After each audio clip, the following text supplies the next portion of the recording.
पाकिस्तान ने जिस तरह से आखिरी मैच, जिसे हम लग नहीं रहा था कि ये मैच खेला जा रहा है, जैसी परफॉर्मेंस रही, क्या कहेंगे तीनों शोबों के हवाले से? देखें, एक दफ़ा फिर सलमान आगा ने टॉस जीता है और तवक्को की जा रही थी कि वो फील्डिंग ही करेंगे। कोई तीसरा मैच भी ऐसे ही हुआ था, पाकिस्तान ने कामयाब चेज़ किया था, लेकिन उसमें पाकिस्तान की मिडल आर्डर बिल्कुल जो है वो उसका टेस्ट नहीं हुआ था, क्योंकि स्टार्ट में ही हारिस बहुत अच्छा खेले, फिर हसन नवाज़ बहुत अच्छा खेले और सलमान आगा, और पिछले जो हमारे बैट्समैन हैं, बैटर्स हैं, उनका वो कहना चाहिए कि वो ना मैदान में उतरे, ना उनका टेस्ट केस हुआ।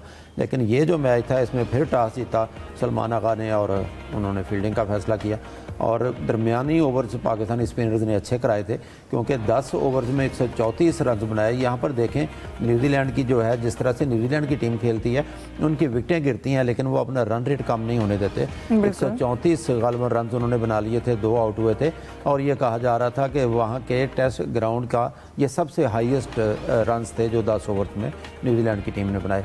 इसके बाद पाकिस्तानी स्पिनर्स ने अच्छी बॉलिंग की, 5 ओवर्स में सिर्फ जो है 23 रन का इजाफा कर सके। आखिरी 3 ओवर्स में फिर 40 रन पड़े पाकिस्तान को, एक अच्छा स्कोर बना लिया न्यूजीलैंड ने 220। लेकिन पाकिस्तान की जब बैटिंग की बारी आई है तो स्टार्ट से लेके एंड तक, एक तो ये जो बार बार कहा जा रहा है कि इंटेंट है, तेज़ खेलें, स्ट्राइक रेट का ख्याल रखें, जारहाना क्रिकेट है, दौरे जदीद की क्रिकेट है, मुझे तो यूँ लगा जैसे बेहुदा शाट्स लगाते हुए हमारे तमाम बैटर जो है वो वापस आते रहें, कप्तान समेत जितने भी थे।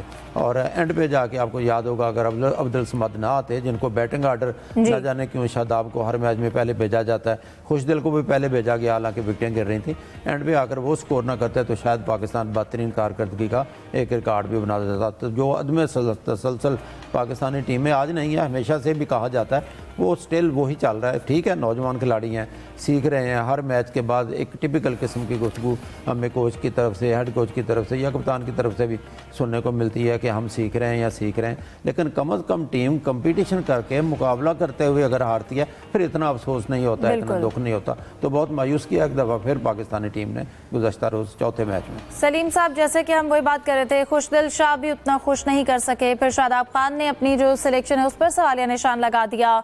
जिस तरह से टीम ने परफॉर्म किया मैच में, मॉडर्न डे क्रिकेट के हवाले से हम बात कर रहे हैं, तो ये एक्चुअल मीनिंग कौन सिखाएगा कि सिर्फ शॉट मारना नहीं है, विकेट बचाना और एक अच्छे से खेल पेश करना, सिर्फ हिटे नहीं लगाना, ये स्ट्रेटजी बनाना कौन सिखाएगा? देखिए, बात ये है कि वो है ना, एक शेर, इसको मैं थोड़ा सा बदल के बताऊं आपको। 2 दिन की चांदनी फिर अंधेरी रात, यहाँ पर हमारे साथ ऐसा हुआ। मैच हम लोग जीते और फिर हमें उस वक्त बस लगने लगा कि अब समझ आ जाए, तो लारा आ गया, सलमान अली आगा, तो हमारे पे इमरान खान जैसा कैप्टन आ गया, या अपना दूसरे ओपनर जो है हमारे हारिस, ये तो यार बस शाहिद आफरीदी आ गया। हम लोगों को इस तरह के लगने लगे थे सारे प्लेयर्स अपने। लेकिन यही है कि हम बहुत जल्दी ऊपर चढ़ा देते हैं। एक मैच जीते थे, उस वक्त बात हुई थी ढके छुपे अल्फाज में कि ग्राउंड छोटा था वो और पिच भी बिल्कुल ऐसी थी कि डेड थी, तो आसानी से रन बन गए। लेकिन ये आंख बंद करके शॉट खेलेंगे आप तो जरूरी नहीं कि हर बार जीतते रहेंगे। इस मैच में ये साबित हो गया। और जो दूसरी टीमें हैं, जब इस तरह की क्रिकेट आप खेलते हैं ना, तो उनके पास एनालिस्ट वगैरह सिफारिशी नहीं है, सारे बड़े मेरिट पे आए हुए लोग हैं, वो पकड़ लेते हैं यार इसकी। हारिस को 12 मैच खेलते हुए हो गए, 12 मैच उन्होंने खेल लिया T20 इंटरनेशनल, और जो इस मैच में उन्होंने बनाया वो उनका कैरियर बेस्ट स्कोर था 41। कहते हैं लोग बहुत तेज खेलते हैं, लेकिन वो तेज डोमेस्टिक नहीं खेल पाते। तो इस तरह की परफॉर्मेंस आंख बंद करके खेलने वाली हमेशा नहीं चलेगी, और यही हुआ। अगले मैच में रिकॉर्ड पाकिस्तान की हिस्ट्री की सबसे बदतरीन शिकस्त हुई बैटिंग के साथ। अगर हम बॉलिंग को भी देखें तो बॉलिंग भी हमारी बहुत मायूस कर रही है बज़ाहिर। देखिए, इससे पिछले मैच में भी यही हुआ था कि बज़ाहिर लग रहा था बड़ी अच्छी बॉलिंग हुई है, स्कोर 200 प्लस हो गया था। कल भी कुछ फेज ऐसा था जिसमें वाकई अच्छी बॉलिंग हुई, लेकिन स्कोर फिर 220 प्लस हो गया। तो कल का ग्राउंड भी इतना छोटा उस तरह का नहीं था। तो वैसे तो न्यूजीलैंड का सारे ग्राउंड छोटे, लेकिन उस तरह का नहीं था पिछले मैच में था। तो ये सारी चीजें मिली और उसके बाद फिर जो एक्सपेक्टेड था वही हुआ। एक फतह बस थी, वो जैसे होता है ना, एक साहब थे, उनके वालिद साहब बीमार हुए, हॉस्पिटल में दाखिल हुए, छोटे मोटे, डॉक्टर भी ऐसे ही था। वालिद साहब को एक दिन गोली खिलाई, वालिद साहब थोड़ा बेहतर हुए, बेड से उनके 4 कदम चले, कहा अरे अब्बा सही हो गया, अब्बा सही हो गया। उसके बाद अगले दिन उन्होंने जश्न मनाना शुरू किया, अगले दिन अब्बा फिर बेड पे लेट गए। तो जो सीवियर, अगर किसी को कोई बीमार है तो ये एक दो गोलियों से ठीक नहीं होगा, उसके लिए पूरा एक आपको प्लान बना के आहिस्ता आहिस्ता बिल्कुल। करना और पड़ेगा। हमने यूसुफ साहब, हम लोगों ने ये भी सुना कि एक बड़ी सर्जरी होगी, और फिर हम शायद इस लफ्ज से भी यूज्ड हो गए, जैसे हमने लर्निंग का वर्ड आजकल सीख रहे हैं कि टीम सीख रही है, इसी तरह सर्जरी होगी, लेकिन वो सर्जरी हमने देखी नहीं है। हमारी बैटिंग लाइन फ्लॉप, हमारी बॉलिंग फ्लॉप रही। 200 रन्स जो हैं वो हमने 200 से ज़ायद रन्स दिए हैं T20 मैच में। फिर जो सलमान आगा की जानिब से जो एक जस्टिफिकेशन कहले आई कि जी दूसरी इनिंग्स में बॉल ज़्यादा स्विंग हो रही थी, तो क्या रीजंस हैं एक्चुअली कि हर दफ़ा हमारे साथ ही ऐसा क्यों होता है? हिफ्ज़ा, मुझे तो इस टीम की परफॉर्मेंस पे कोई हैरानगी नहीं है। मैं किसी खुशफहमी का शिकार नहीं था। आपको याद होगा कि पहले भी हमने जिक्र किया, जब टीम अनाउंस हुई थी तो पाकिस्तान के लिए वहाँ की जो कंडीशन न्यूजीलैंड की वो हमारे लिए इतनी ज़्यादा अच्छी नहीं होगी, हमें मुश्किल का सामना करना पड़ेगा। बिल्कुल वैसा ही हुआ, और जिस तरह की फार्मूले आजमाए जा रहे हैं पाकिस्तान टीम को बेहतर करने के लिए, इसका नुकसान ही ज़्यादा होगा, हमें कोई फ़ायदा नज़र नहीं आ रहा। पैचेस में हम खेलते हैं, कभी किसी का तुक्का लग गया तो हम अच्छे परफॉर्मेंस करके हमारी टीम की जीत हासिल हो जाती है, जिस तरह हसन नवाज़ ने परफॉर्मेंस अच्छी दिखाई थी। लेकिन मजमूई तौर पर ना कोई टेक्निक थी, ना कोई स्किल थी उसमें नज़र आई। सिर्फ जिस तरह टे बार की क्रिकेट का हम खेलते हैं वही हमने हार्ड बॉल में भी आजमाने की कोशिश की, किसी तर्ज पर खेली जाए, और ख़ास तौर पर जिस तरह की प्लानिंग थी कि यंगस्टर को मौका दिया जाए, वो कुछ ख़ास नज़र नहीं आ रहा था, क्योंकि यंगस्टर भी उनको इन कंडीशन में मौका देना यकीन तौर पर उनके कैरियर से खेलने के मुतरादिफ था। बेहतर था इन लोगों को, इन यंगस्टर को जिन्होंने डोमेस्टिक में परफॉर्म किया, उनको यहाँ की पिचेस पर, पाकिस्तान की पिचेस पर खेलने का मौका दिया जाता। लेकिन पाकिस्तान क्रिकेट बोर्ड और टीम इंतज़ामिया ने बेहतर समझा कि इनको न्यूजीलैंड में आजमाया जाए, उनको कुर्बानी का बकरा बनाया जाए। तो यही कुछ सामने आ रहा है। हर मैच के बाद हम कहते हैं कि हम कुछ सीखेंगे। मुझे तो अभी तक दिखाई नहीं दिया कि पाकिस्तान टीम ने सीखा क्या है।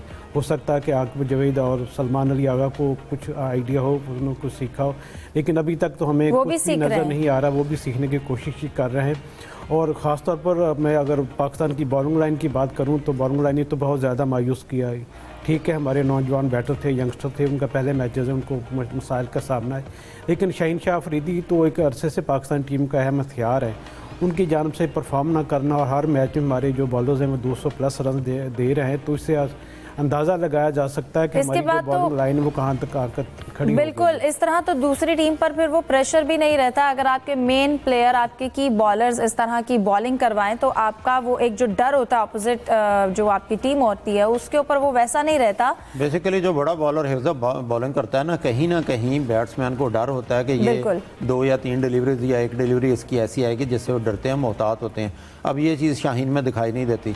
जैसे शाहीन अफरीदी ने कल भी की 49 रन दिए, कोई विकेट नहीं ले सके। शादाब भी इसी तरह से 49 रन दिए। शादाब ने अभी तक जो बैटिंग बॉलिंग दोनों में मायूस किया है इससे पूरी सीरीज़ के दौरान देखा जाए।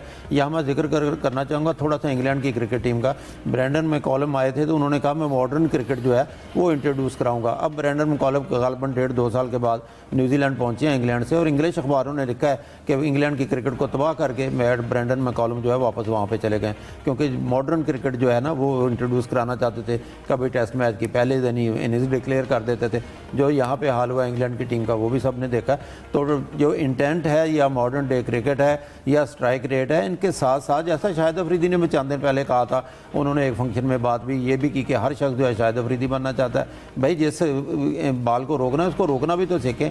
ज़रूरी नहीं कि हर गेंद पर आपने छक्का लगाना है या हर गेंद पर आपने अंधाधुंध जो है बैट घुमाना है। अब तक पाकिस्तान ने जो 200 रन के टारगेट चेज़ किए हैं T20 में, इसमें 4 बार पाकिस्तान ने उनको चेज़ किया और 3 बार उसमें बाबर आजम स्क्वाड का हिस्सा थे। तो इससे अंदाज़ा लगाया जा सकता है कि पाकिस्तान को हार्ड हिटर की ज़रूरत तो है स्ट्राइक बेहतर करने की, लेकिन ऐसे में बल्लेबाज भी चाहिए जो विकेट पर क़याम भी करें। बिल्कुल।